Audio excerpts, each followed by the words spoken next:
It was a quiet Tuesday afternoon when Angela Carter pulled her old Chevy into the parking lot of a small grocery store on the edge of town. She was tired from her morning shift at the VA hospital, still wearing her scrubs under a light jacket. Angela wasn't just any woman. She was a decorated Army veteran who had served 2 tours overseas. But here, in her own country, she often felt like her uniform didn't protect her anymore. Inside the store, she grabbed a few essentials, milk, bread, and dog food for her German shepherd, Rocky. She smiled politely at the cashier, paid, and walked back out to her car. As she loaded the groceries into the trunk, flashing red and blue lights suddenly filled the parking lot. 2 police cruisers pulled up behind her car. Angela frowned, confused. She hadn't been speeding. She hadn't done anything wrong. Still, before she could process it, 2 officers jumped out, one tall and heavy-set, the other younger, with a smirk that made her stomach tighten. "Ma'am, step away from the vehicle," the older cop barked. Angela froze. "Excuse me? Is there a problem, officer?" she asked calmly. "Don't play smart," the younger one sneered.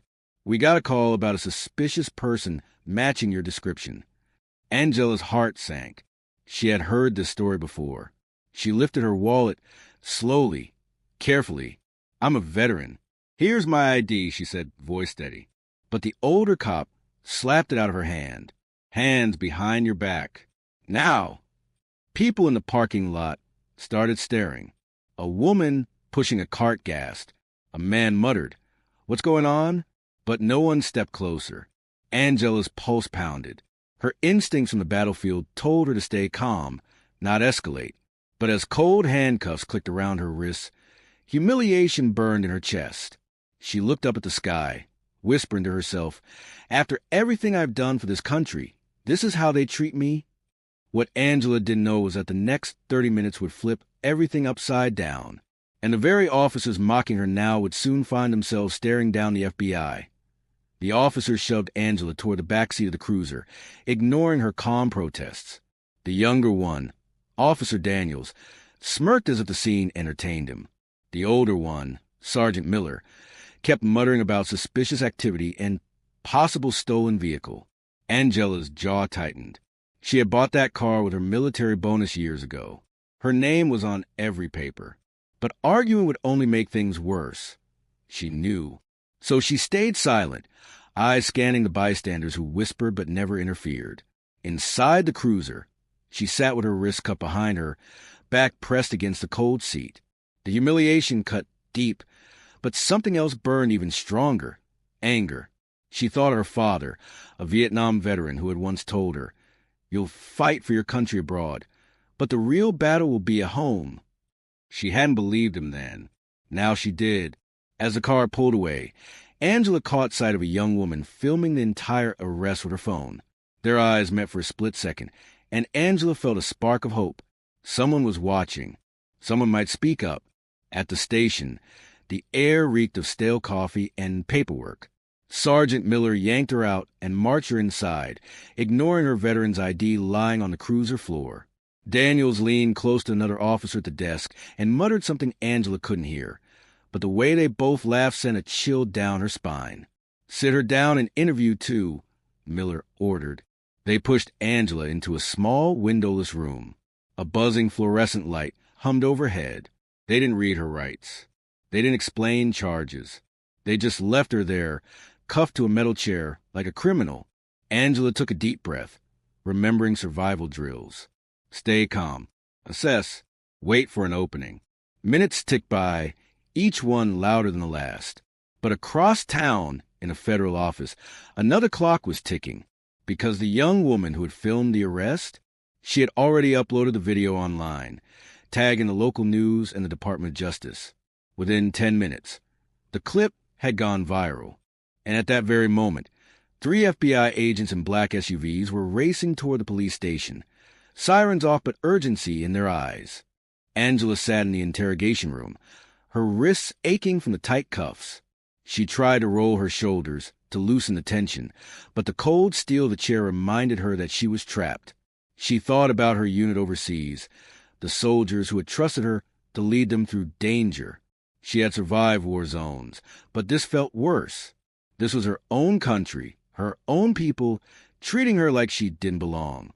The door creaked open. Officer Daniels stepped in, arms crossed, smirk plaster on his face. "So," he drawled, "you want to tell me what you were really doing in that parking lot? Scoping out cars to steal? Or maybe running some kind of scam?" Angela's eyes narrowed. "I told you I was buying groceries. I served 12 years in the U.S. Army. Check my record." Daniels leaned closer, voice dripping with mockery. "Oh, a veteran? What do you want, a medal? Newsflash, lady. Doesn't matter what you did overseas. Here, you're just another suspect." Angela clenched her fists, the cuffs biting into her skin. She forced herself to stay calm. "You're making a mistake," she said evenly. Daniels chuckled. "The only mistake here is you thinking anyone's going to believe your story." He slammed the table for emphasis, then left, locking the door behind him. Angela exhaled slowly, steadying herself. She had learned long ago that fear was a weapon, and she wouldn't let them use it against her. Meanwhile, outside the room, the station buzzed with activity. Phones rang. Radios crackled. Officers laughed and gossiped. None of them knew that the video of Angela's arrest had already reached millions of screens. Hashtags were trending. News anchors were replaying the footage, questioning why a decorated black veteran had been cuffed without explanation. And in the FBI SUV speeding toward the station, Agent Ramirez tapped her earpiece. "We've confirmed the subject's identity. Angela Carter, Bronze Star recipient. No criminal record. We cannot let this stand." Beside her, Agent Collins nodded grimly. "Then we move in fast. Before the station does something it can't take back." Inside her small room, Angela whispered to herself, "Hold on, just hold on." She didn't know help was on the way. But fate was already closing and Angela's wrist throbbed, but her mind stayed sharp. Years of military training taught her how to conserve energy and stay alert, even under pressure. The buzzing light above seemed louder than ever, like it was mocking her silence. She knew intimidation tactics when she saw them. This wasn't about justice. It was about power. The door opened again. This time Sergeant Miller walked in, holding a thin folder. He sat across from her, slamming the file onto the table. His voice was colder, more authoritative than Danielle's sneer. "Angela Carter," he said, pretending to read. "Army veteran, medical technician, Bronze Star." He looked up, narrowing his eyes. "Tell me, why would a decorated soldier be hanging around a grocery store in a neighborhood like that?" Angela frowned. "I live here. I work at the VA hospital. I was buying groceries. That's all." Miller leaned forward, eyes hard. "Cut the act. Someone called you in. Said you looked suspicious, maybe casing the lot. People don't just make those calls for nothing." Angela swallowed her anger. She had seen this before, profiling wrapped up as procedure. "You don't have a case," she said firmly. "You don't even have a charge. You can't hold me without cause." Miller smirked, tapping the folder. "Lady, we can do whatever we want." Angela stared at him, remembering times overseas when locals begged for mercy from men with that same cruel glint in their eyes. She had fought for freedom so people wouldn't have to face this kind of abuse. Yet here she was, in chains, betrayed by the badge. As Miller stood to leave, the door to the station burst open outside. A receptionist's startled voice echoed down the hall. Sir, we got federal agents here." Miller froze, then stormed out of the room. Angela caught fragments of the commotion. Heavy footsteps, stern voices, the shuffle of officers trying to sound cooperative. "FBI, we're here for Angela Carter." Her heart skipped. She lifted her head, breath catching. For the first time since the arrest, she felt a flicker of hope. Outside her door, Agent Ramirez flashed her credentials, voice sharp. "Open that room. Now!"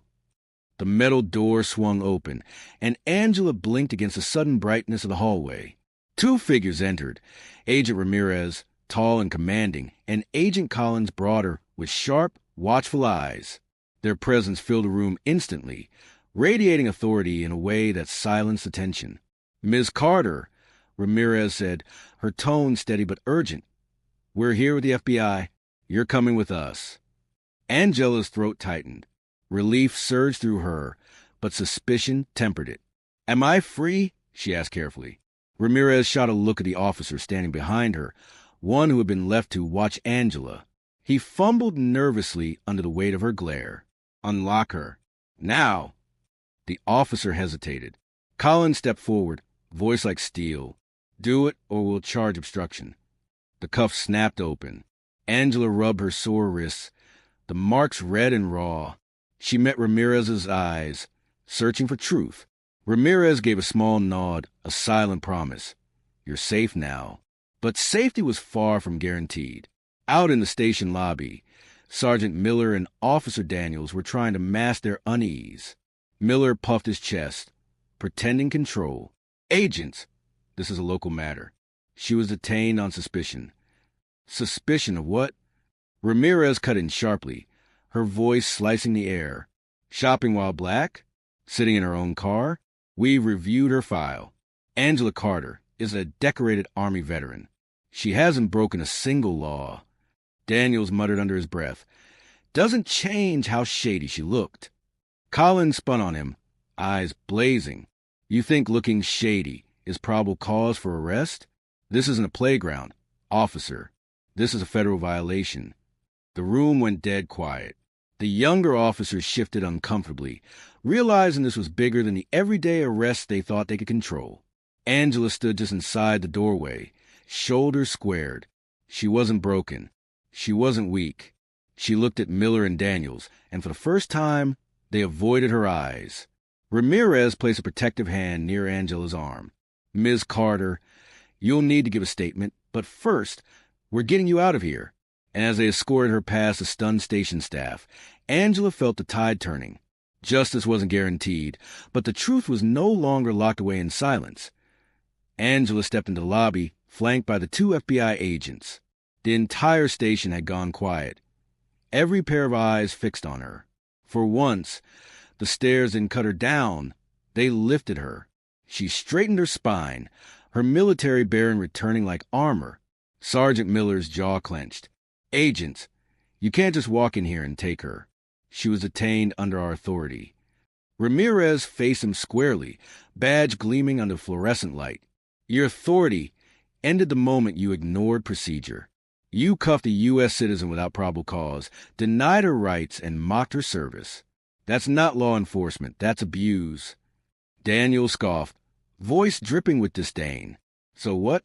Some viral video hits the internet, and now you come running?" She's exaggerating. Collins cut him off, slamming a folder onto the counter. "Exaggerating?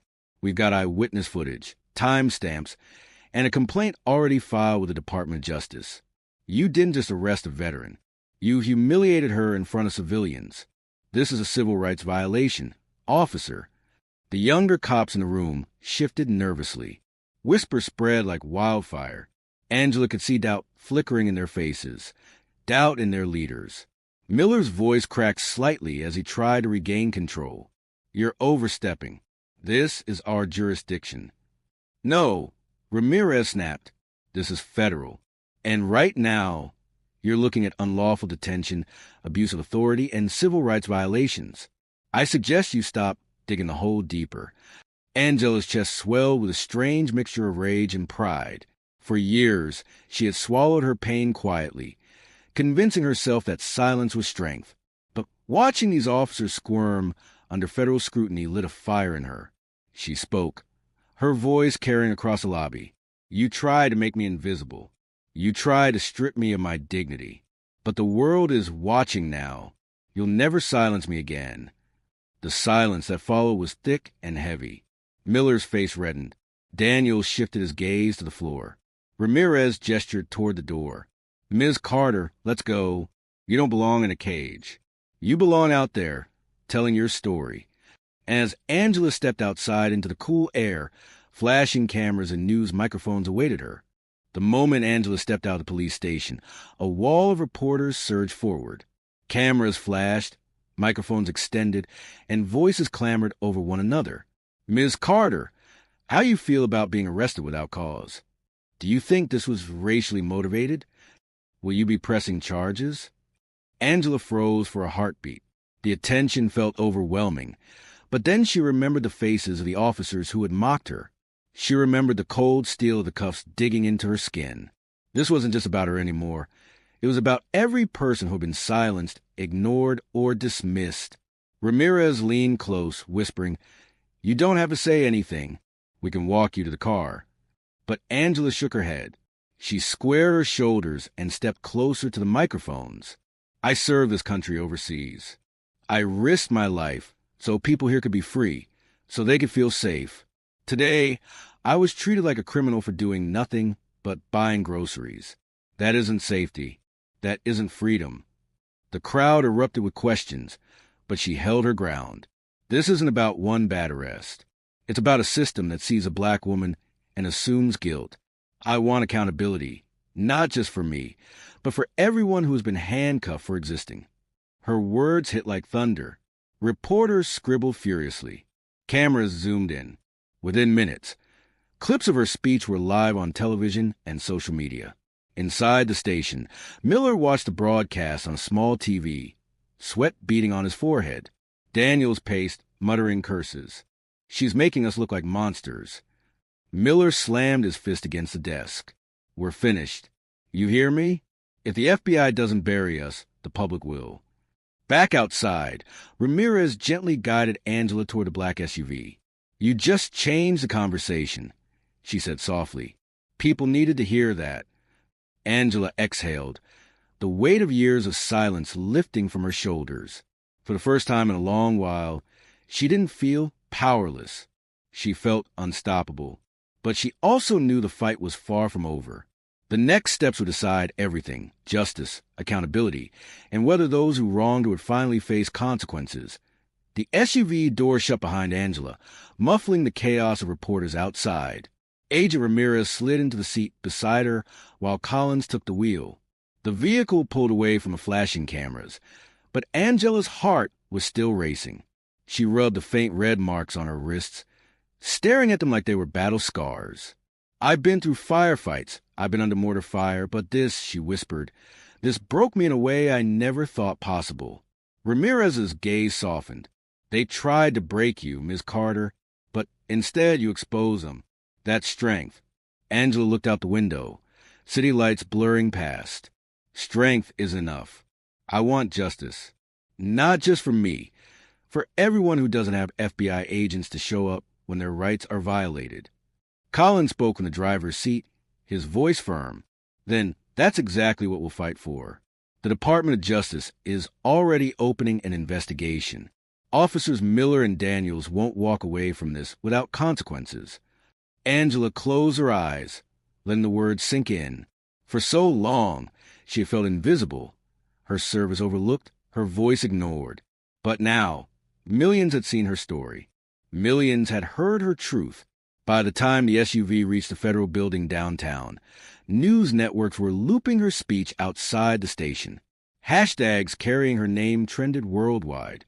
Veterans groups, civil rights organizations, and ordinary citizens flooded the internet with support. Inside the lobby, Ramirez turned to her. "This is the beginning, Angela. You can press charges, file a civil rights lawsuit, and push for policy changes. If you're willing, your voice could change lives." Angela drew a deep breath. The soldier in her, the leader who once carried her unit through impossible odds, awoke again. She nodded. "Then that's exactly what I'll do. They wanted me silent. Instead, I'll be louder than ever." Later that night, as the city buzzed with her story, the police station sat in uneasy silence. Miller and Daniels were confined to their offices, their futures crumbling under federal review. And Angela Carter, once humiliated in handcuffs, now stood as a symbol of resilience, a reminder that even when justice falters, truth has a way of breaking through. Her battle wasn't over. But this time, she wasn't fighting alone.